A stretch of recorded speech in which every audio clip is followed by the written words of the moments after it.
같이 읽겠습니다. 여호와여, 주의 길로 나를 가르치시고 내 원수를 인하여 평탄한 길로 인도하소서. 내 생명을 내 대적의 뜻에 맡기지 마소서. 위증자와 악을 토하는 자가 일어나 나를 치려 함이니이다.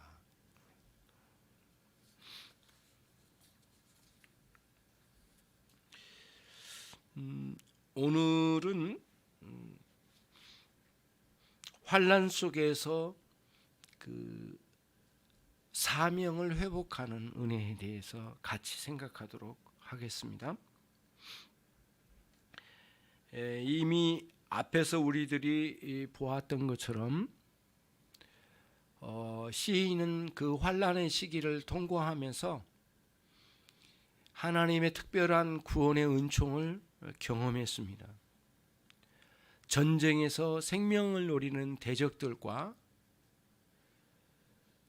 정치가들 사이에 끼어 있는 다윗이 그 여러 가지 위증과 악을 토하는 말로 다윗을 무너뜨리려고 했던 수많은 악한 자들의 대적, 이런 상황 속에서 여호와 하나님이 자신을 구원하셨다고 하는 확신 속에서 여호와는 나의 빛이시오, 여호와는 나의 철저히 구원이시며 여호와는 나의 생명을 보호하는 능력이 되신다 라는 표현으로, 다시 말하면 내 생명을 지키시는 요새요, 피난처가 되신다는 신앙 고백을 하게 되었습니다. 그리고 나서 4절 이하로 다윗은 하나님의 구원을 체험하고 기뻐하며 거기서 신앙 고백을 하고 감사하고 찬양하는 데 머무르지 않고 이후에 여호와 집에 영원히 거하며 그가 평소에 늘 생각했던 것처럼 여호와의 집에 거하며 하나님의 아름다움을 그토록 사모하며 살고 그거를 누리면서 살기를 원하는 지속적인 하나님과의 관계를 갈망하는 대로 나아갔습니다.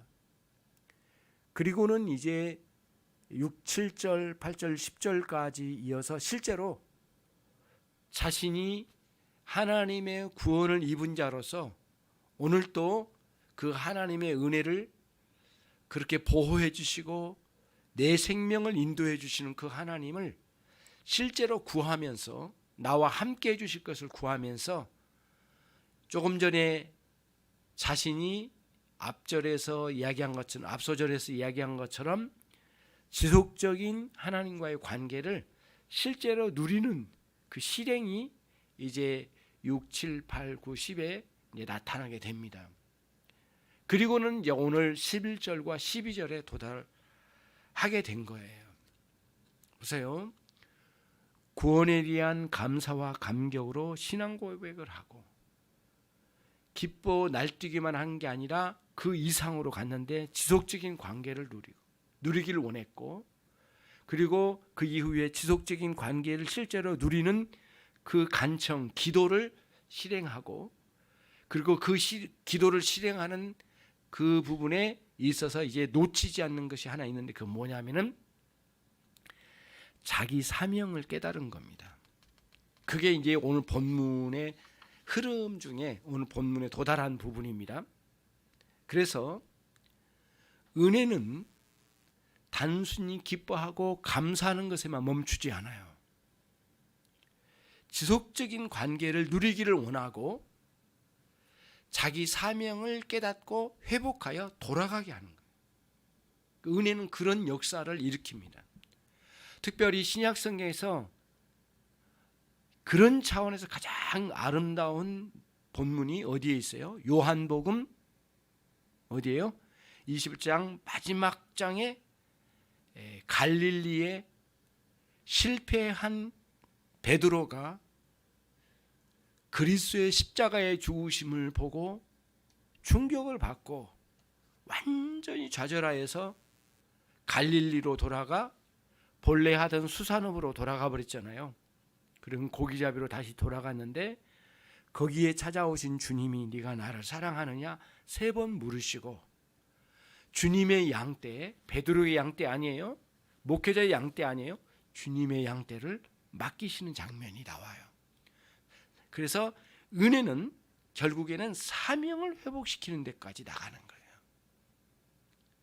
그게 이 본문에서 우리가 볼 수 있는, 엿볼 수 있는 중요한 대목이 되는 것입니다. 하나님께서 우리에게 예배를 통하여 은혜를 주시고 그 은혜를 통하여 관계를 회복하시고 또 거기서 예배의 현장에서 누리는 그 아름다운 은혜에 대한 하나님의 아름다움에 대한 그 앙망하는 그러한 마음의 태도, 또 거기서 누리는 실제적인 기도의 세계를 이어가다가 결국에는 하나님의 은혜가 어디를 향해서 가고 있어요? 본래 하나님과 우리 사이에 있었던 관계 속에 주어진 사명이에요. 사명의 자리로 우리를 이끌어내시는 거예요. 그래서 은혜는, 하나님께서 베풀어 주신 참된 은혜는 우리의 자신의 사명을 깨닫게 해주시고 다시 회복시켜 주시고 다시 우리를 사명의 자리로 강하게 이렇게 다시 파송하는 힘과 능력이 있어요. 은혜는 그런 차원에서 오늘 우리가 살펴보려고 합니다. 여러분 보시면 11절에 보시면 여호와여 주의 길로 나를 가르치시고 했습니다. 주의 길로 나를 가르쳐 주시고 했습니다. 그러니까 이제 여기서 주의 길이라고 하는 따르케카라고 하는 길 자체는 우리 사람들이 걷는 이런 도로가 되겠죠. 그래서 고대 이 따르케카라고 하는 단어가 여행이라는 의미도 있었다요. 그러니까 물리적으로 보면은 사람들이 걷고 차가 다니는 도로가 되겠죠. 사람들이 왕래하는 도로가 되겠죠. 그러나 이거를 비유적으로 이걸 전환해서 시적으로 표현할 때는 대부분 인생의 여정, 저와 여러분이 살아가는 삶의 전 여정을 의미해요. 따르케카는 문자적으로는 도로지만은 저와 여러분의 인생의 전 과정의 여정을 의미해요. 또 다른 면에서는 이런 면에서 저와 여러분이 살아가는 인생의 생활의 방식, 그리고 그 생활의 태도를 말해요. 그게 담겨져 있는 거예요. 그걸 비유적으로 여기다 담은 겁니다. 그래서 주님의 길, 하나님의 길로 나를 가르치소서. 다시 말하면 하나님께서 내 인생에 가는 길을 정해주신 거잖아요. 그렇잖아요? 처음 하나님께서 우리를 구원하실 때 은혜를 베풀어 주시는데 하나님 우리를 불러내신 거예요. 이 세상 가운데서 불러내셔서 우리가 한거할 수 없는 은혜를 우리에게 쏟아 부어 주신 거예요. 그게 구원의 은총이거든요. 거부할 수 없는 은혜를 우리에게 부어 주셔요. 그리고 부어 주신 그 구원의 은총은 하나님께서 우리를 당신과 우리 사이의 관계를 형성하는 그 은혜 언약 관계 쪽으로 우리를 묶어 두신 거예요. 하나님의 구원은, 하나님 구원의 은총은 우리와 하나님 사이의 은혜 언약의 관계로 우리를 묶어 두시는 거예요. 은혜 언약 관계 속에 강히 붙잡아 주신 거죠. 그 은혜 언약 관계에 싹 붙잡아 두신데 언약에는 반드시 쌍방의 의무와 권한이 있습니다. 사실 하나님 당신 자신을 참으로 낮은 자리로 내려오신 가장 표정적인 것 중에 하나가 뭐냐면은 은혜 언약이에요. 우리같이 추한 자에게 내려오셔서 우리와 언약을 맺으신다는 그 자체가 하나님에게는 합당치 않잖아요. 사실은 우리같이 부끄럽고 추악한 자를 당신이 이와 같이 찾아오셔서 이렇게 계약의 관계, 언약의 관계를 맺으시려고 하는 그 자체가 이미 참으로 놀랍도록 하나님 낮아지신 가운데 그 일을 실행하셨어요. 은혜 언약으로 우리를 붙잡아 주신 거거든요. 저거를 타이머를 좀 더 돌려주시면 따뜻해질 거예요. 앞부분이 좀 추워서요. 저와 여러분이 이제 이거를 잘 보면은 그거예요. 시인은 물론 전쟁이나 상황 속에서 자기를 구출해 주신 것에 대한 감사의 차원에서 구원의 은총에 크게 찬양하는 내용이지만, 우리가 하나님의 놀라운 구원의 은혜를 입고 난 이후에 하나님 우리가 알아야 될 게 그거예요. 하나님과 우리 사이에 언약 관계 속에 있다는 거예요. 하나님 우리를 불러내시고 당신에게 은혜 언약으로 우리를 붙들어 주신 거예요. 참으로 우리 스스로가 그 구원받을 수 없는 자격 없는 인생들을 찾아오셔서 이렇게 선물로 베풀어 주신 구원이기 때문에 구원은 은혜의 차원으로만 해석되어져요. 그렇잖아요. 그리고 한번 구원한 자를 우리 스스로 살도록 이렇게 우리를 방출해 버리지 않으셔요. 오히려 당신의 그 은혜의 관계 안쪽으로, 그 언약의 관계로 확 끌어당기시고 붙잡아 두셔요. 예. 아이를 낳으면 낳은 아이를 즉각적으로 부모의 입장에서 그 아이를 그 관계 속에서 끊임없이 붙들고 끌어안고 사랑을 베풀며 섬겨가듯이, 그를 길러가듯이 하나님께서 그런 식으로 우리를 구원하시고 난 이후에 은혜의 언약이라고 하는 그 관계 속으로 우리를 붙잡아 두신 거예요. 근데 언약 관계 안에는 반드시 쌍방이 동일하게 가지고 있는 게 있어요. 그 뭐냐면은 이 언약 관계 속에 있는 언약을 맺음으로 주어지는 권리가 있어요. 권리가 있어요. 그럼 우리에게는 어떤 권리예요? 영접하는 자, 그 이름을 믿는 자들에게는 하나님의 자녀가 되는 권세를 주셨다고 요한 사도가 그토록 감사하고 감격하는 그러한 내용으로 노래하듯이 자신의 복음서에서 이야기하고 있잖아요. 그리스도를 영접하는 자, 하나님께서 보내주신 그리스도를 믿는 자들에게는 그 하나님 아버지의 자녀된 권세를 우리에게 주셨대요. 은혜 언약 안에는 권세가 있는 거예요. 권리가 있는 거예요.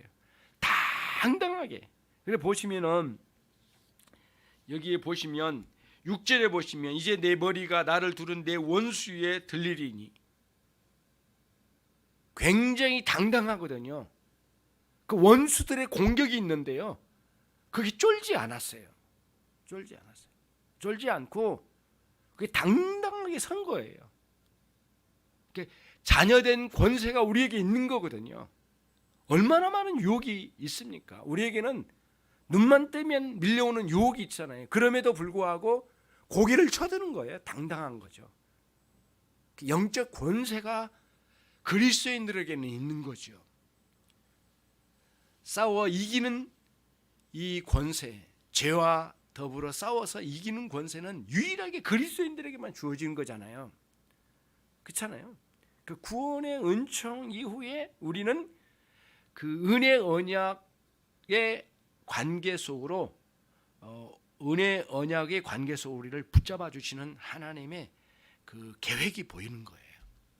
깨닫는 거죠. 그러니까 우리가 예배를 통해서나 개인적으로 하나님을 찾으면서 경험하는 은혜는 반드시 그 언약 관계 속에서 자신이 누군지를 발견하기 시작한 거예요. 내가 하나님 자녀라는 사실, 내가 하나님 어떻게 구원받았는지, 그리고 거기에서 누리게 될 권세를, 자신에게 주어진 권리를 보는 거죠. 깨닫는 거죠.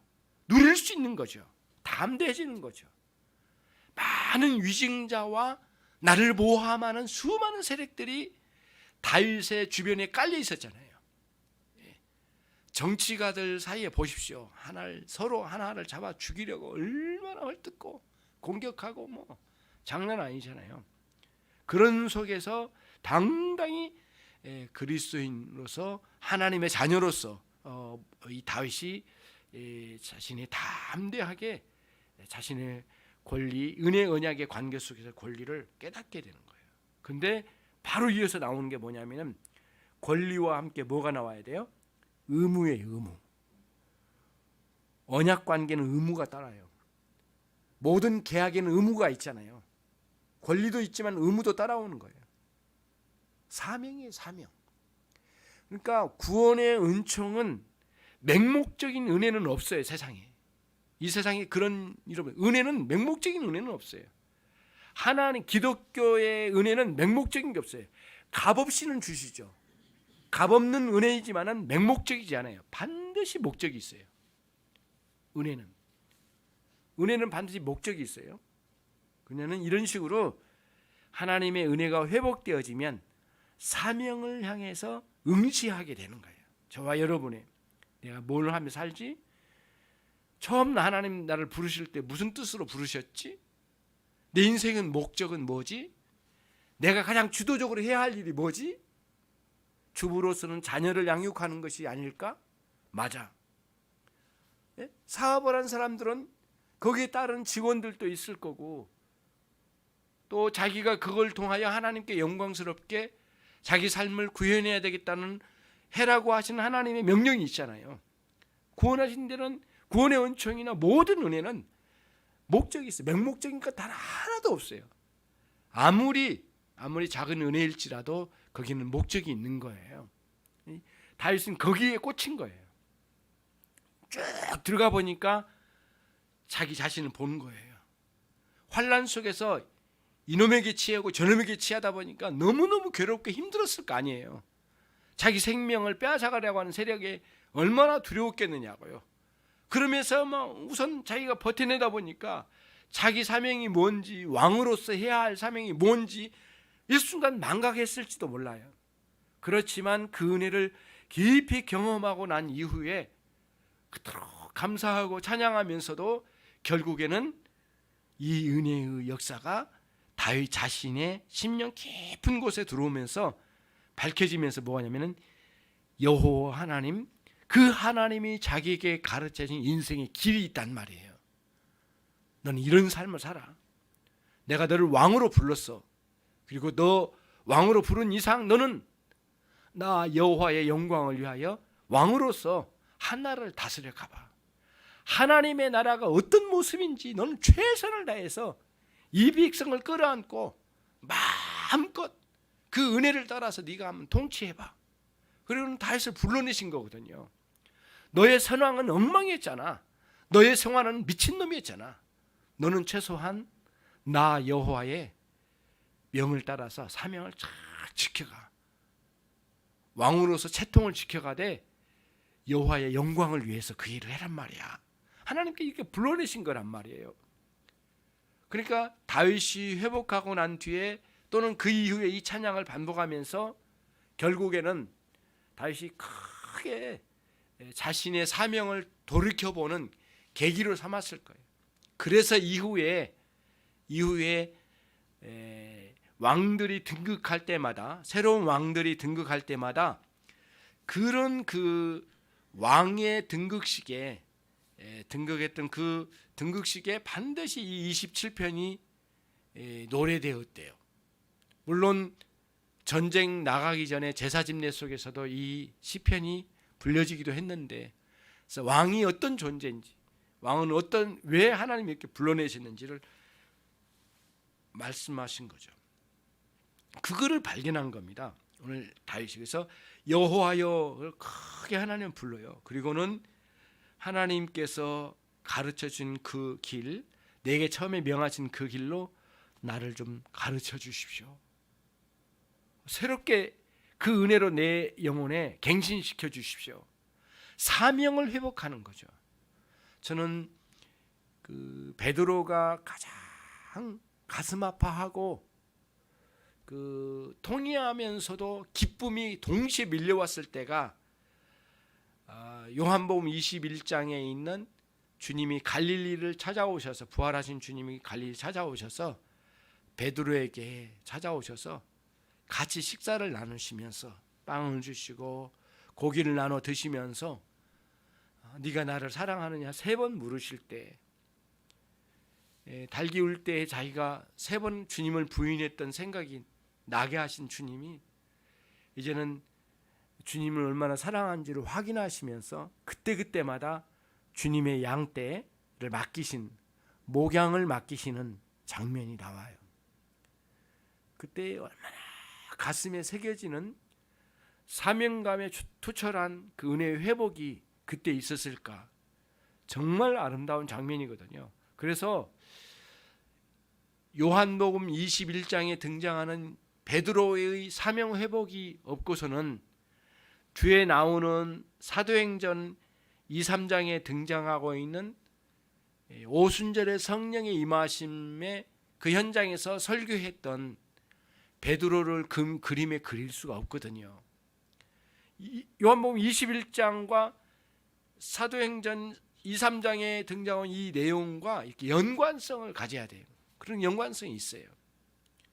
다윗은 그런 차원에서 이제 큰 은혜를 입고 너무너무 감격하되 그 속에서 자기 사명을 회복하는 거예요. 저와 여러분이 주일에 예배를 드리되 반복적인 예배 중에 한 예배라고 생각하지 말고 예배의 현장에서 은혜를 받으시면 내가 어떻게 살아야지? 그게 이제 우리에게 들어오는 거예요. 제가 어릴 때에 크게 은혜를 받고 19살에 큰 은혜를 받고 가장 큰 의문이 하나 들어왔어요. 저에게. 나는 어떻게 살까? 근데 그때 어떻게 살까라고 하는 의문은 뭐였냐면요, 뭘 하면서 밥 먹고 살까? 그게 아니었어요. 하나님께서 원하신 삶은 뭘까? 하나님 앞에 어떻게 살면 좋을까? 나는 제2의 인생을 사는 것 같은데 이전에는 너무 부끄러웠고 이제 새로운 인생을 살고 싶은데 그거는 하나님께 다 드리는 삶이 돼야 될 텐데 너무 무지하고 너무 미련하고 너무 용기 없고 너무 남자답지도 않고 나는 어떻게 하나님께 살아드릴 수 있을까? 가장 큰 의문으로 오게 내 가슴에 새겨졌어요. 도저히 견딜 수가 없어 금식까지 하면서 하나님께 나가봤어요. 그 하나님의 뜻은 무엇일까? 하나님께서 마음에 크게 감동을 주셨어요. 정말 놀라운 감동을 저에게 주셨어요. 그리고 인생에 뚜렷한 그 길이 보였어요. 저에게 19살 때 처음으로. 그러면서 이제 깨닫는 거죠. 오늘 또 보면 이 본문에서 은혜를 받은 성도에게는 자신의 사명에 대해서 다시 새롭게 눈을 뜨게 되고 응시하여 그 사명이 회복되는 데까지 나가게 하는 은혜의 그 효력이 발생될 거예요. 은혜가 그런 힘을 우리가 불러일으킬 거예요. 그래서 그거는 목회자에게는 목회자의 길로, 또 여러분들이 직장이나 여러분 가정이나 사회에서 내가 맡은 게 있거든요. 근데 누가 좋아서 나를 세워준 게 아니라 그런 사람은 도구일 뿐이고 하나님께서 나를 그 자리에다가 두신 거거든요. 어떤 사람에게는 엄마라는 직분으로, 어떤 사람은 아빠라는 직분으로, 사회에 나가면은 어떤 지위로 나를 거기에 두시는 거거든요. 모든 사람은 그 사명을 가지고 있는데 특별히 은혜는 그 사명을 하나님 앞에서 정확하게 인식하고 회복시키는 놀라운 능력이 있어요. 그런 능력이 있는 거죠. 역으로 생각해 볼게요. 은혜의 반대편에는 죄가 있어요. 죄의 법, 죄의 영향력은 우리로 하여금 관계를 무너뜨려요. 그래서 사람의 관계일 수도 있고 어떤 일과의 관계일 수도 있는데 목표는 하나님과의 관계를 무너뜨리는 것을 목표로 해요. 이 죄는 그렇게 가거든요. 하나님을 대적하고 그분에 대해서 실증을 내게 만들어요. 이 죄는. 그리고는 대적하는 적대감을 갖게 만들고 그리고는 관계를 허물어뜨려요. 그리고는 하나님께서 본시 은혜 언약 관계 속에서 주셨던 그 사명이 있잖아요. 나로 하여금 감당하라고 주신 그 일 있잖아요. 그거를 와르르 무너뜨려요. 죄가 반드시 그래요. 그러면은 밖에서 사람들이 볼 때 우리가 하나님과 어떤 관계인지 잘 모르지만은 사명을 버릴 때, 사명을 내팽개칠 때에 저 사람이 하나님을 버렸구나. 그때서야 아는 거예요. 죄는 거기까지 끌고 가기를 원하거든요. 반대로 그렇게 되는 거예요. 근데 은혜는 반대로 가는 거예요. 은혜는 관계를 회복시켜요. 그리고는 다시 본시 나에게 주신 그 사명을 뚜렷하게 인식하게 하고 또 그 사명을 회복시키는 데까지 이끌어내는 거예요. 그렇죠? 그런 놀라운 능력이 있는 거예요. 자, 그러면 이제 11절에 뒤로 가보면 내 중반에 보시면 내 원수를 인하여 평탄한 길로 인도하소서. 여기 평탄한 길이라고 했잖아요. 다른 번역에서는 곧은 길이라고 번역을 했더라고요. 미소르라고 하는 형용사 평탄한 곧은이라는 미소르라는 단어를 썼는데요. 이게 뭐냐면은 미소르라는 이 평탄하다고 하는 거는 물리적으로 보면은 그 평지 있잖아요. 그 전라도 가면은 김제평야가 있잖아요. 쌀 농사가 많이 나거든요. 김제에서 저 익산 쪽으로 쫙 펼쳐져 있어요. 굉장히 놀랍습니다.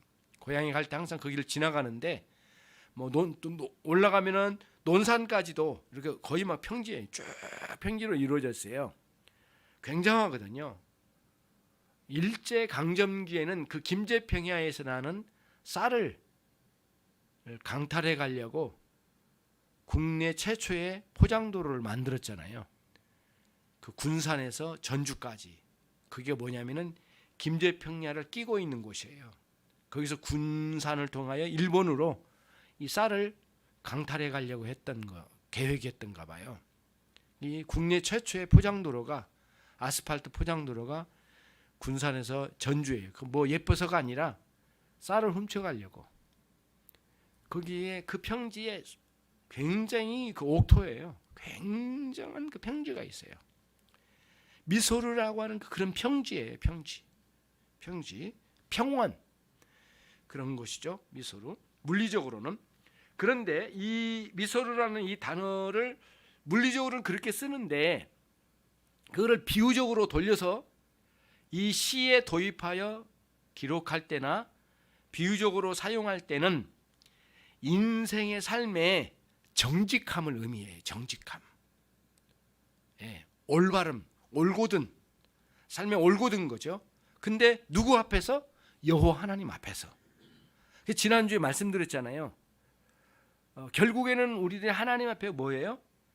자기 자신이 하나님 앞에서 자기 양심 앞에 정직해야 된다라는 말 지난주 말씀드렸잖아요. 그리고는 뭐예요? 또 하나는 공평이에요. 공평. 여기서 미소르라는 의미는 비유적으로 말하면 하나님 앞에서와 자기 양심 안에서 정직할 뿐만 아니라 다른 사람과의 관계 속에서 공평함이에요. 공평함, 공평정대한 삶이죠. 이거는 사명을 가진 자에게는 아주 중요한 두 가지 요소예요. 정직과 공평. 특히 왕으로서는 말할 것도 없어요. 오늘날 대통령도 말할 것도 없어요. 정직과 공평은 너무너무 소중한 거예요. 그래서 여호와 하나님의 길, 주님의 길을 가르쳐 달라고 했는데 평탄한 길을 가르쳐 달라요. 다시 말하면 정직하고 공평한 길을 내게 내게 인도해 주십시오. 그렇게 가게 해 주십시오. 나는 정직하게 왕으로서 정직하게 좀 다스릴 수 있도록 해 주십시오. 왕으로서 공평정대하게 내가 정치를 펼쳐갈 수 있도록 해 주십시오. 이 왕직은 하나님이 주신 것이니까 저와 여러분이 왕은 아닐지라도 왕 같은 제사장으로서 여러분의 삶을 정직과 공평으로 다스려가듯 그런 삶을 살아야 되지 않을까요? 다시 그거를 구하는 거예요. 근데 그거를 무너뜨리는 거예요. 누가요? 위증자와 악을 토하는 자가. 그 뒤에 이제 12절에 나오잖아요. 내 생명을 내 대적에게 맡기지 마소서. 위증자와 악을 토하는 자가 이런 나를 치리합니다. 그러니까 아무리 이 대적하는 자들이 나를 무너뜨려서 이 왕직에서 나를 완전히 무너뜨리려고 한다 할지라도 하나님, 나는 흔들림 없이 하나님 주신 이 사명을 감당할 때에 어떻게 해요? 나로 하여금 정직과 공평 정대함이 내게 흔들리지 않게 해주십시오. 나는 그 길만을 가겠습니다. 이거는 하나님의 뜻이니까요. 하나님이 가르쳐 주신 길이니까요. 이런 원리가 여기에 담겨져 있는 거예요. 대적들은 그거를 원해요. 그걸 무너뜨리려고 했던 것 같아요. 다윗은 자신의 생명을 노리는 것도 두려웠지만은 이 왕직에서 엉망진창으로 만들어 놓은 선왕처럼 그런 식으로 자기도 살아가서는 안 된다라고 하는 투철한 사명감이 불타고 있었던 것 같아요. 특히 은혜가 회복되니까 그랬던 거죠.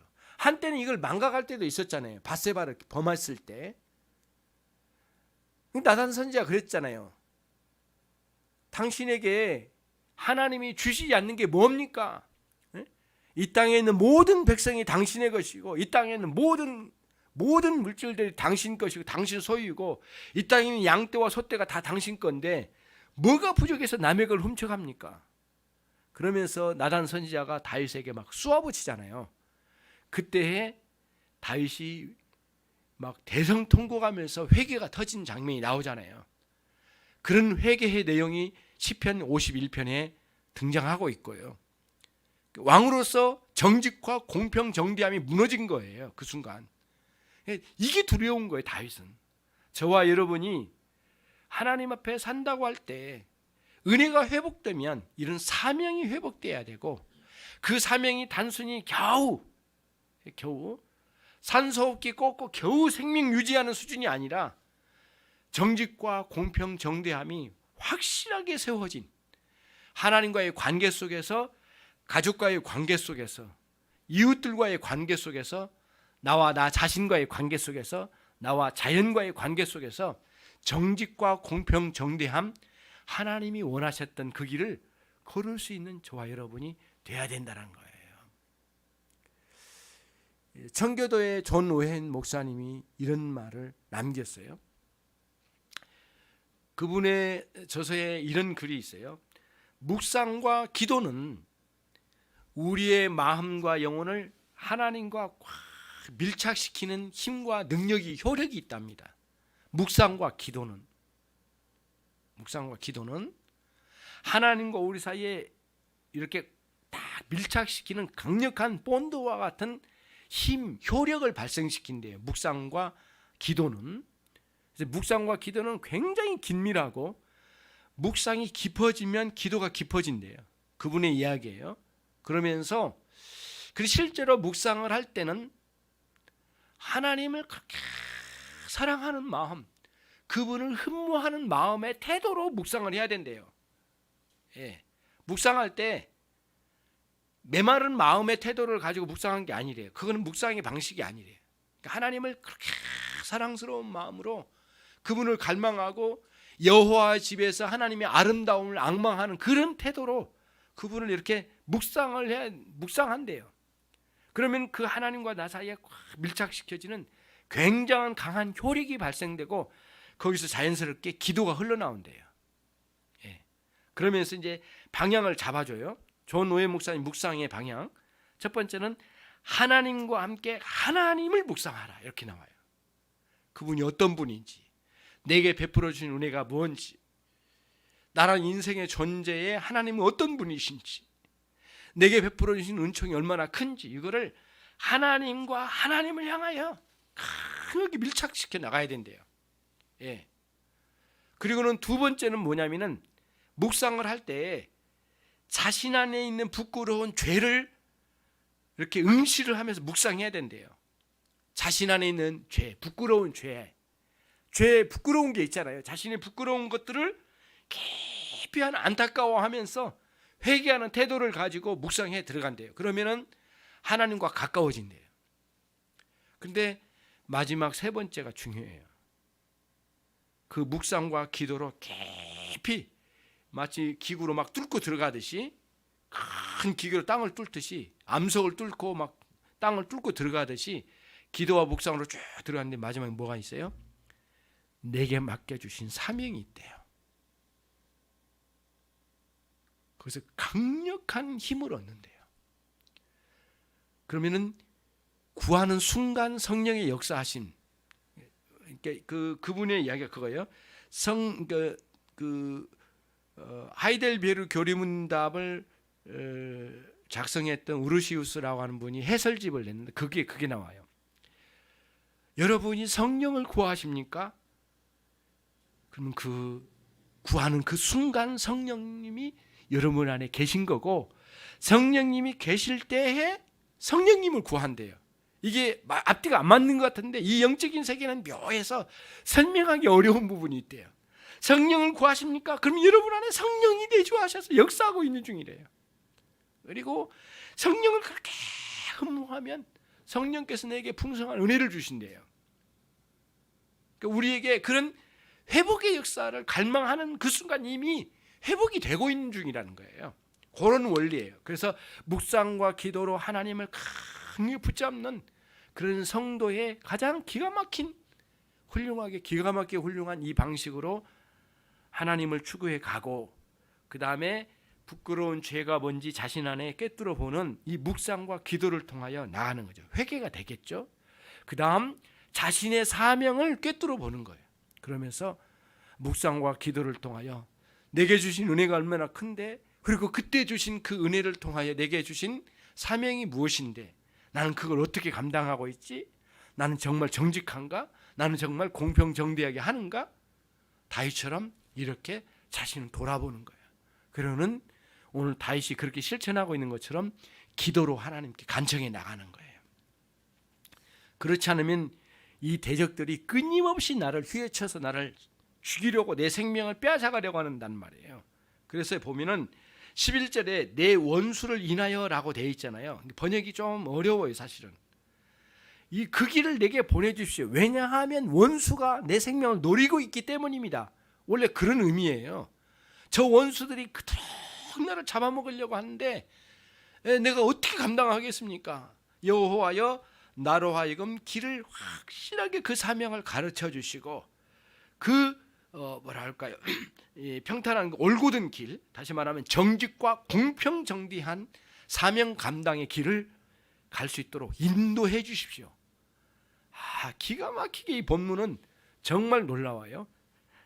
그러면 저 위증자와 저 악한 자들이 나를 향하여 모함을 하고 뒷담화를 치고, 그러면서 나를 완전히 무너뜨리려고 하겠지만은, 음모를 꾸미겠지만은, 여호와께서 내게 그 길로 인도하시면 나는 정말 그 하나님 안에서 이런 삶을 충분히 누릴 수 있겠습니다 라고 하는 그런 내용이 오늘 본문의 내용이에요.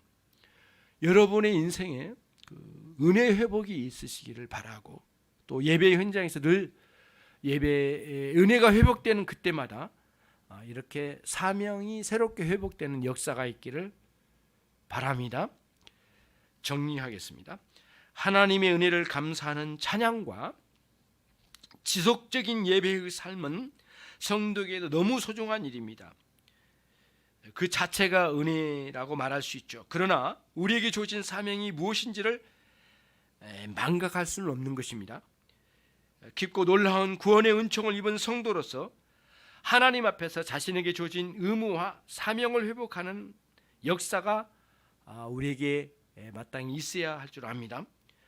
가정이라고 하는 영역, 사회, 교회라는 특별한 거룩한 공동체 안에서 여러분에게 주어진 사명을 잘 인식하고 회복되어져서 하나님 앞에서와 사람들 앞에서 정직과 공평 정대한 삶으로 살아가는 소중한 삶이 하나님의 은혜로 회복되어지기를 바랍니다. 정직하고 공평한 삶의 태도를 하나님 은혜를 받음으로 회복되어지고 인식되어지고 회복되어지고 해서 견고하게 세워지는 아름다운 삶이 되시기를 바랍니다. 아이를 낳고 그 아이를 기르는 과정이 분리되지 않듯이 구원의 은총과 지속적으로 감당해야 될 사명은 분리되지 않습니다. 하나님께서 여러분을 통해 일하실 때에 하나님 기뻐하시고 여러분을 통해서 하나님도 행복하신 영광스러운 일들이 여러분의 생애 가운데 가득하기를 주님의 이름으로 축원합니다. 기도하겠습니다. 자비하신 하나님 아버지, 환난의 시기에 특별히 찾아오셔서 우리에게 은혜를 베풀어 주실 때마다 하나님 계속되는 그 관계를 누리고자 하는 성도의 열망, 거기에 멈추지 아니하고 우리에게 주시는 그 사명을 깨닫게 하시고 그 사명의 회복의 깊은 자리로 우리를 인도해 주실 줄로 믿습니다. 그 은혜 세계를 마음껏 누리고 살아가는 당신의 종들이 되게 해 주시옵소서. 가정의 영역에서 남편과 자녀들과 우리 부모들과 친지들을 향해서 내가 감당해야 할 사명이 무엇인지를 깨달아 알게 해주시고 사회의 한 일원으로서 감당해야 할 사명도 우리에게 있는 줄 압니다. 하나님께서 특별하게 주신 또 교회라고 하는 거룩한 공동체 안에서 주신 또 한 사명도 있을 줄 압니다. 하나님께서 우리에게 베푸신 은혜를 통하여 그 사명을 회복시켜 주시고 그 회복된 그 능력으로 살아가는 종들이 모두 되도록 이끌어 주시옵소서.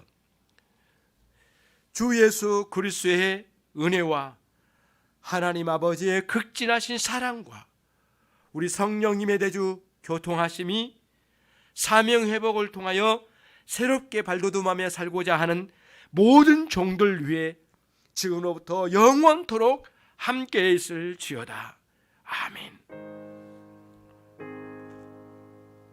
자비로우신 하나님 아버지 감사합니다. 주여, 우리 가운데 주옵소서.